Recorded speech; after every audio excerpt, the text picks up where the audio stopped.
Assalamualaikum warahmatullahi wabarakatuh. Jumpa lagi dengan channel Cuap-Cuap Hukum dan CPNS.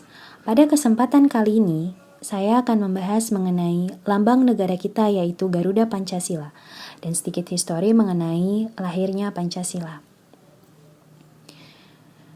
Sejarah lahirnya Pancasila berawal pada tanggal 29 Mei hingga tanggal 1 Juni 1945. Di mana Badan Penyelidik Usaha-Usaha Persiapan Kemerdekaan Indonesia atau yang disingkat BPUPKI yang dalam bahasa Jepangnya disebut Dokuritsu Junbi Chosakai mengadakan sidang pertama untuk membahas dasar negara. Sidang tersebut dilakukan di Gedung Chuo Sangiin di Jalan Pejambon 6 Jakarta yang sekarang dikenal dengan sebutan Gedung Pancasila. Pada sidang pertama, para anggota masih belum menemukan titik terang mengenai dasar negara Indonesia.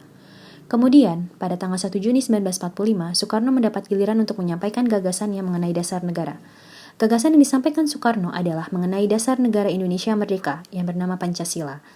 Pidato yang tidak dipersiapkan secara tertulis tersebut diterima secara aklamasi oleh segenap anggota BPUPKI.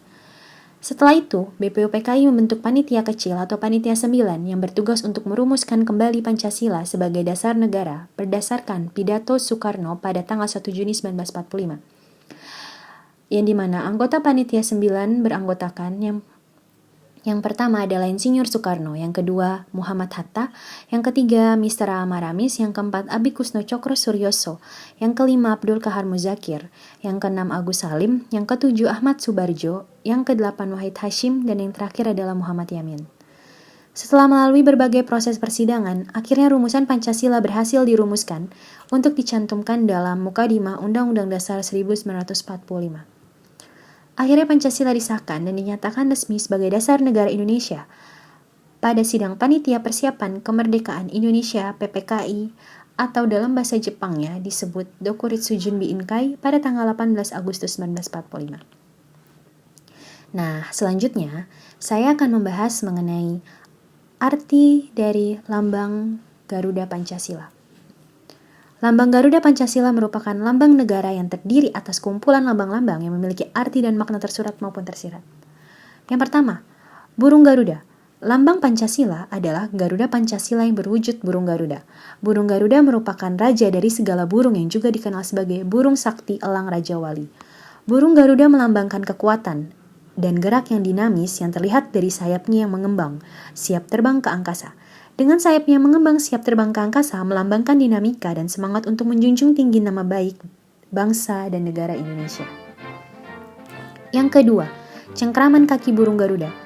Kedua kaki burung Garuda yang kokoh mencengkramkan pita putih yang bertuliskan seloka yang berbunyi Bhinneka Tunggal Ika. Seloka ini diambil dari buku-buku Sutasoma, karangan Empu Tantular. Bhinneka Tunggal Ika berarti berbeda-beda tetapi tetap satu jua.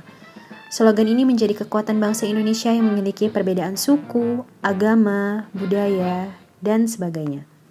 Yang ketiga, warna emas. Warna pokok dari burung Garuda adalah kuning emas. Warna kuning emas melambangkan keagungan. Bangsa Indonesia senantiasa menjunjung tinggi martabat bangsa yang bersifat agung dan luhur. Yang keempat, jumlah bulu. Jumlah bulu yang berada pada Garuda Pancasila terkait dengan kelahiran Negara Kesatuan Republik Indonesia diantaranya. Bulu pada sayap kanan dan kiri masing-masing berjumlah 17 helai, menunjukkan tanggal 17. Bulu ekor berjumlah 8 helai, menunjukkan bulan 8 atau bulan Agustus. Di bawah kalung perisai yang menghubungkan dengan ekor terdapat bulu berjumlah 19 dan bulu pada leher berjumlah 45, menunjukkan angka tahun 1945. Angka-angka yang menunjuk tanggal 17 Agustus 1945 ini bermakna historis untuk membangun proses penyadaran bagi setiap warga negara Indonesia agar menghargai waktu dan selalu mengingat sejarahnya. Yang kelima, perisai. Perisai merupakan lambang perjuangan dan perlindungan karena perisai sering dibawa ke medan perang oleh para prajurit untuk melindungi diri dari serangan musuh. Garis melintang yang membagi perisai menjadi ruang atas dan bawah melambangkan garis khatulistiwa yang memang membelah kepulauan Indonesia. Simbol Pancasila itu sendiri. Perisai yang merupakan lambang perjuangan dan perlindungan ini terbagi atas 5 bagian. Dalam perisai itu terdapat simbol-simbol yang melambangkan sila-sila Pancasila.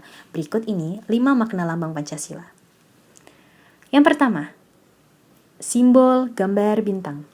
Simbol gambar bintang berwarna kuning yang bersudut 5 dengan latar belakang warna hitam terletak di bagian tengah perisai dijadikan sebagai dasar ketuhanan yang Maha Esa. Hal ini mengandung maksud bahwa bangsa Indonesia adalah bangsa yang religius, yaitu bangsa yang beriman dan bertakwa kepada Tuhan Yang Maha Esa sesuai dengan agama dan kepercayaannya masing-masing. Dan simbol gambar bintang dijadikan sebagai lambang sila pertama dalam Pancasila yang berbunyi ketuhanan Yang Maha Esa. Yang kedua, simbol gambar rantai. Gambar rantai dengan latar belakang warna merah dijadikan sebagai dasar kemanusiaan yang adil dan beradab. Simbol gambar rantai ini dijadikan sebagai lambang sila kedua dari Pancasila. Rantai yang berjumlah 17 dan saling sambung menyambung tidak terputus ini melambangkan generasi penerus yang turun-menurun. Yang ketiga, simbol-simbol gambar pada pohon beringin. Simbol ini terletak di bagian atas sebelah kiri gambar bintang dijadikan sebagai dasar persatuan Indonesia. Simbol gambar pohon beringin ini dijadikan sebagai lambang untuk sila ketiga Pancasila. Pohon beringin melambangkan sebagai tempat berteduh atau berlindung. Dan tertuliskan memiliki makna yang berarti pada simbol ketiga yaitu persatuan Indonesia. Yang keempat, simbol gambar kepala banteng. Simbol gambar kepala banteng terletak di sebelah atas gambar bintang. Gambar kepala banteng dijadikan sebagai dasar kerakyatan yang dipimpin oleh hikmat kebijaksanaan dalam permusyawaratan atau perwakilan. Kepala banteng diartikan sebagai tenaga rakyat dijadikan sebagai lambang sila keempat Pancasila. Yang kelima, simbol gambar padi dan kapas. Simbol gambar padi dan kapas melambangkan kemakmuran dan kesejahteraan. Simbol gambar padi dan kapas dijadikan sebagai dasar keadilan sosial bagi seluruh rakyat Indonesia. Simbol gambar padi dan kapas ini terletak di sebelah kanan bawah dari gambar bintang dan dijadikan sebagai lambang sila kelima Pancasila. Nah, teman-teman semuanya, sebagai warga negara Indonesia yang baik dan generasi bangsa, kita wajib mengetahui sejarah bangsa kita untuk menambah rasa cinta tanah air dalam diri.